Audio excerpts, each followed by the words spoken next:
Hey guys, अस्सलाम वालेकुम, इसमी मोहम्मद आफाक खान।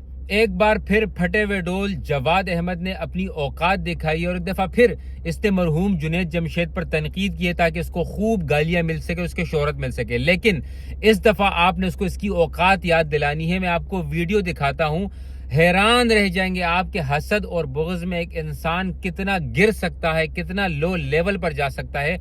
आप जरा सी ये वीडियो देखिए, मैं पूरी नहीं दिखा रहा, जरा सी देखिए, फिर मैं आपको और बातें एक्सप्लेन करता हूँ। मॉडल्स हैं ना, हमारी रोल मॉडल्स हमारे सोसाइटी में, वो कोई इतनी अच्छी बात नहीं है। लेकिन चूंकि सोसाइटी में हिपोक्रेसी है, बहुत मुनाफिक सोसाइटी है हमारी, तो वो फिर क्या करती है कि दोनों चीज़ें साथ साथ चलाती है।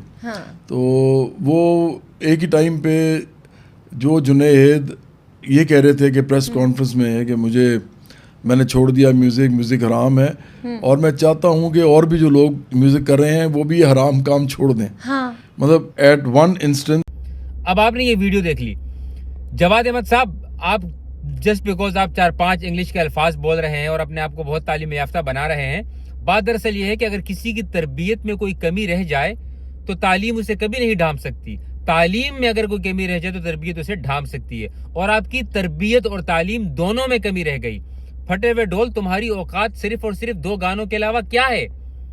पहाड़ी बकरा जहां बैठता है बकवास करना शुरू कर देता है और इसको ऐसा लगता है कि बस इसको कोई भी कुछ नहीं कहेगा। आपसे गुजारिश है कि इसका हर जगह पे बॉयकॉट करें, इसको हर जगह पे कैंसिल करें। जितने भी आर्टिस्ट्स हैं उनसे भी गुजारिश है कि इसका हर जगह पर बॉयकॉट किया जाए। सियासत में तो जलील हो रहा है ये, सिंगिंग में भी जलील हो रहा है ये।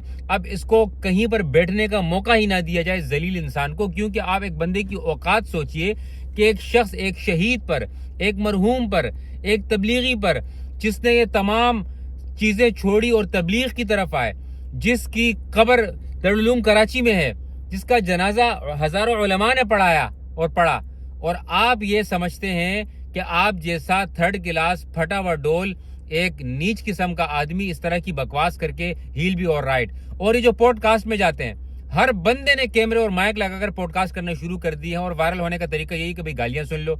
लेकिन इनको ये गालियां जरा हकीकत में भी दी जाए, रियलिटी में दी जाए, जहां इसको देखा जाए, इसको फटा हुआ डोल कहा जाए, इसको इतना जलील किया जाए, इसके लिए घर से बाहर निकलना मुश्किल हो जाए।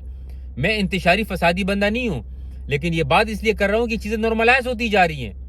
इतनी नॉर्मलाइज कैसे हो गई? इतनी हिम्मत इन लोगों में कैसे आ गई कि किसी के ऊपर भी तनकीद करना शुरू कर देंगे, किसी को भी इल्जाम देना शुरू कर देंगे? वो हमारे रोल मॉडल थे और हैं। भाई क्या हो गया अगर लोग उससे इंस्पायर्ड होते हैं? बेगैरत आदमी, तुम भी कोई ऐसा काम कर लो जिससे तुमसे लोग इंस्पायर्ड हो जाए। बल्कि तुम्हारी तो एग्जाम्पल लोग जलालत में देते हैं। फर्क देखिए, जुनैद जमशेद मरहूम की एग्जाम्पल लोग अच्छे काम में देते हैं, अपने बच्चों को उन जैसा बनाना चाहते हैं, और किसी को गाली देनी हो तो जवाद अहमद की एग्जाम्पल देते हैं। इमेजिन कीजिए, होश के नाखून ले ले फटे हुए डोल। माजरत के साथ मैं इतनी बदतमीजी और बदअखलाकी नहीं करता हूं, लेकिन कभी कभी लोगों को जैसा मुंह वैसा चपेट देना पड़ता है ताकि उनकी औकात याद दिलाई जा सके। आपसे गुजारिश है कि इस वीडियो को शेयर करके इस फटे हुए डोल को एक्सपोज कीजिए।